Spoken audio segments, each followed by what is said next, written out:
faith of this country, the Christian faith, the prayers. I would ask for prayers for our National Guardsmen. Excuse me, Mr. Pete. Appeals to heaven for our National Guardsmen. After it was announced that there was the shooting in Washington, D.C., and Sarah Beckstrom and Andrew Wolf were shot, Sarah succumbing to her injuries, Donald Trump announced, we're going to double down. We're going to send more troops into the city of Washington. After a judge, by the way, declared it unlawful, illegal, the deployment of these troops into the city.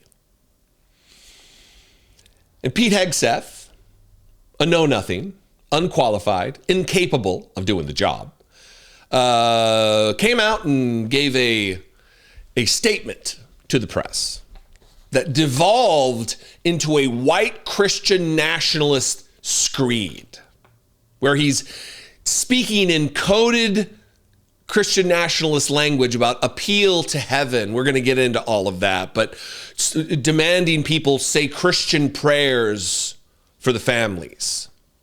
And he came in with very obvious scripted talking points that he had to hit, because he either forgot that he had said them earlier or just wanted it on repeat or couldn't think of anything original to say. But the stiffen our resolve, he said multiple times in this very brief clip before he pivoted to Christian nationalism. This is a substitute for leadership that we have now. Speaking, going back to leadership. Watch Pete Hegseth, and then we'll get into his white supremacist bullshit that he's on Thanksgiving spewing. Myself and my team were notified that 2 National Guardsmen have been shot in Washington, D.C., critically wounded. The shooter shot in a cowardly, dastardly act targeting the best of America, heroes willing to serve in Washington, D.C., serve for people they don't know and they've never met, because they love their country and their capital and their community. They were willing to do dangerous things others were not, because they love their fellow Americans. Someone decided to turn that into targeting National Guardsmen. That will only stiffen our resolve. We will never back down. We will secure our capital. We will secure our cities. In fact, this happened just steps away from the White House. It will not stand. And that's why President Trump has asked me, and I will ask the Secretary of the Army, to the National Guard to add 500 additional troops, National Guardsmen, to Washington, D.C. This will only stiffen our resolve to ensure that we make Washington, D.C. safe and beautiful. The drop in crime has been historic. The increase in safety and security has been historic. But if criminals want to conduct things like this, violence against America's best, we will never back down. President Trump will never back down. That's why the American people elected him. America and our warriors, our National Guardsmen, are strong. And so we're following this very closely. We're getting information rapidly. I mentioned the faith of this country, the Christian faith, the prayers. I would ask for prayers for our National Guardsmen. Excuse me, Mr. Pete. Appeals to heaven for our National Guardsmen, for their families, on bended knee as a War Department, as a nation. Excuse me. We will never back down. Excuse we think about them right now. Venezuela. A couple of different things. I don't want to get petty here, but it's not myself and my team. And I'm not just speaking about grammar here. What this is a glimpse into his psyche and his arrogance and the ego of Pete Hegseth. First of all, grammar-wise, it's my team and I were notified. That's the least of the thing. The problem I have with his language isn't the grammar part of it. It's the fact that he centers himself. I was notified. Oh yeah, and as an extension, my team was too. He thinks of himself first. It's all about him and how deep and long into Donald Trump's ass he can shove his tongue. So the shooter sought the cowardly, dastardly act targeting the best of American heroes willing to serve in Washington, D.C. Let me say this about the troops in Washington, D.C. They're all over the place. They're not in the places they should be if this were actually about combating crime in the city. about setting a good order back to the city of Washington. If that were the case, they wouldn't be where all the tourists are, where there's virtually no crime anyway, right? But he says they're willing to do, they don't have a choice. These people, they joined the National Guard, but they didn't like, raise your hand if you want to be deployed to Washington, D.C. in violation of the law. Raise your hand if you don't care about the Posse Comitatus Act. Raise your hand. Nobody did that. So when I'm talking to my friends and colleagues and people generally about the National Guard being here, I always say, look, I've gotten in the face of federal agents and given them a ration of shit. I've talked about it, walking out of a restaurant and seeing the Secret Service out there doing a traffic stop and being like, oh, Trump's got you out here doing traffic stops, huh?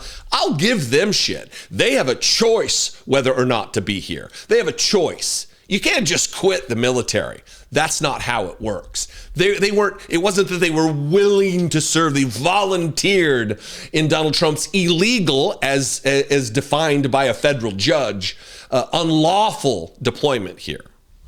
And then it'll only stiffen our resolve. It'll only stiffen our resolve. He says it twice. We will secure our capital. We will secure our cities. They're going to use this as a predicate for further occupation of U.S. cities, further invasion of U.S. cities, illegally deploying the United States military into them. Mark my words, that's what they're going to do.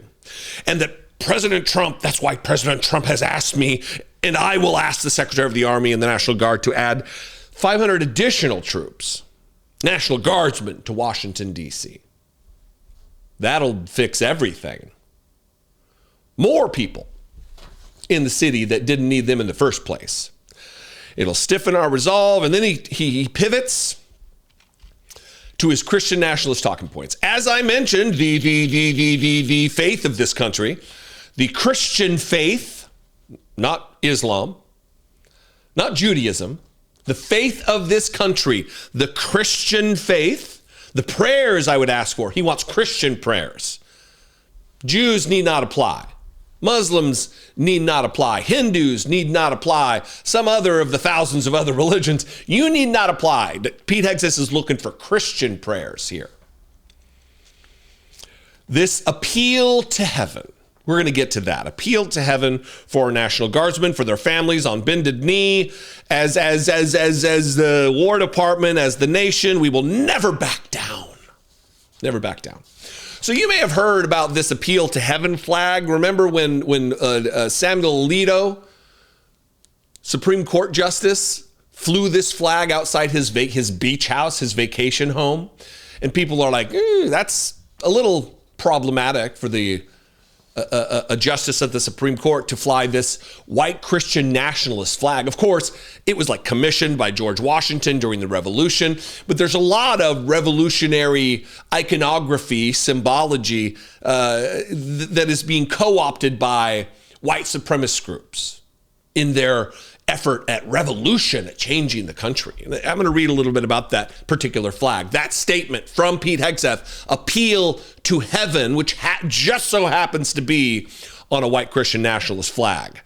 The history behind the controversial appeal to heaven flag. The appeal to heaven flag is now also associated with American far-right movements and supporters of former President Donald Trump. The flag has appeared at Trump rallies, and it appeared among crowds at the January 6th insurrection. It is also ingrained into the rhetoric of Christian nationalism. We just heard a Christian nationalist, Pete Hegseth, ingrain it into his rhetoric. However, its gradual integration into far-right politics actually started far before the Trump era, and its significance during the American Revolution is a key reason why. Quote, this flag is part of a broader effort by the right wing to recall the principles of the American Revolution and import them into anti-democratic efforts, says Jamar Tisby, an author and professor at Simmons College in Kentucky who studies Christian nationalism. This theme can be traced back to the emergence of the Tea Party movement, another homage to the American Revolution, the conservative political movement that took root in the early days of President Barack Obama's first term around 2009. And as you'll well remember, as all of you who have any memory whatsoever, those in my audience who aren't fucking goldfish will remember the roots of the Tea Party movement, exactly what motivated them. The election of our first black president. Oh, what a coincidence that all of a sudden they're freedom lovers, they're tyranny haters. Oh, because they were afraid that a black dude was president. The Tea Party movement called for a reduction in government influence, but was also closely related to far-right populism and racial animus in response to Obama's election to office. It greatly influenced the Republican Party and was leveraged by Donald Trump during his victorious 2016 presidential campaign. So they're going to make this a racially motivated killing, certainly an anti-Christian thing. They're going to a double dip back to the Tea Party movement, putting up, using language that is coded for the ears of the neo-Nazis, of the white power movement, of white supremacists in general, certainly of white Christian nationalists, and colleagues in that movement of Pete Hegseth.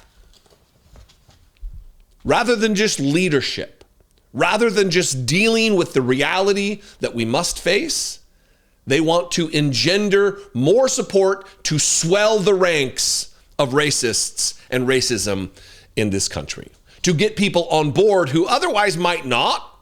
But they're, oh my God, a Muslim killed these two people, killed this person.